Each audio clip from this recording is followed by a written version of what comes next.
Collecting data over time lets you perform many different kinds of analysis. One useful way to analyze your data would be to find a running total based on monthly data. You might collect sales broken down by month and then want to find a running total that is a total of all the months up to a particular month that is listed in the table. In this movie, I will show you how to create Excel formulas that find running totals, running averages, and also 3-month running averages. My sample file is an Excel workbook named 0206 Running Average, and you can find it in the Chapter 2 folder of the Exercise Files collection. This workbook contains monthly customer data, so I can see the number of customers who have visited my store, and let's say that I want to find a running total.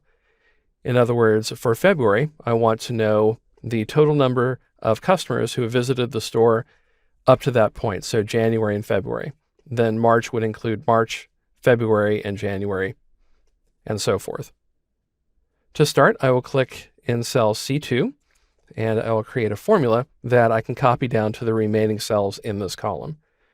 So I'll type equal, and then sum, and I want to define the range of values that I want to look at. The first value is in cell B2, and I don't want that value or cell reference to change. I want it to always look at B2 and then update the last cell in the column that's going to be included. So I'll press F4 on Windows to make it an absolute reference with the dollar signs, then a colon, and I'll type B2. I will leave this reference relative so that it will change when I copy the formula. And I'll type a right parentheses to close out and enter, and I get the value of 4969. Now I'll click cell C2 and copy the formula down by dragging the fill handle until it covers cell C13. And you can see that the formula has been copied down. And if I look in cell C3, I see my range is B2 to B3, C4 is B2 to B4, and everything else all the way down. Do note that there are error indicators in every cell in this column except for the first and the last. And if we look at the error indicator, it says that this formula in this cell refers to a range that has additional numbers adjacent to it. So when I'm looking at the values in B2 to B4, I'm excluding all the values from B5 on down. And the reason we don't have an error indicator at cell C13 is because it does include all the values. If you want to hide this error indicator, you can either do it for individual cells by clicking the icon that shows the error and then click Ignore Error, or you can go to Error Checking Options at the bottom of the pop-up menu. That opens the Formulas category of Excel options, and then you go down to Error Checking Rules and clear formulas which omit cells in a region. Click OK, and the error goes away. Now it's important to know that you have turned off that error for every workbook that you open in this copy of Excel, so do be aware of that you will no longer see this particular error. If you want to calculate a running average, you do the same thing as before, except you use the average function. So I'll click in cell D2, equal, average, and we're starting again in B2. It can be very tempting to use the data next to it in cell C2, but remember, you're adding those values together. It's a running total, so don't make that mistake. And yes, I have done that.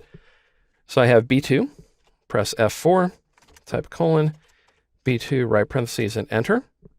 Good, my average is 4969 because I only have one value. This time I will double click the fill handle so I don't have to drag, and my average doesn't change very much and it looks pretty good. If you want to do the same thing for a 3-month running average, then you start when you have 3 months of data and you use a slightly different cell range. The third month in my collection is for March, and that's in the 4th row. So I'll click in cell E4. I'll type an equal sign and then average. And now I want to create a range that the start and finish, the beginning and end of the range, will both change. And that's because I want to look at the most recent 3 months. So in E4, I will start with B2, then a colon and B4. And it can be very tempting to make B2 an absolute reference, but don't do it because you'll be doing the same calculation as you are for the running average. So I have B2 to B4, enter. So I have 67.98. That's because the formula in D4 and E4 look at the same range of cells. But now, if I double click the fill handle next to E4, you can see that my last 3 months running average changes. And that's because it keeps looking at the values from the previous 3 months. So in cell E5, we're looking at the values from B3 to B5, E6 from B4 to B6, and that goes the same all the way down to cell E13. And the 3-month running average for December looks at cells B11 through B13. As you can see, you have a lot of ways to summarize your data. Running total, running average, and 3-month running average are 3 very popular measures for business data.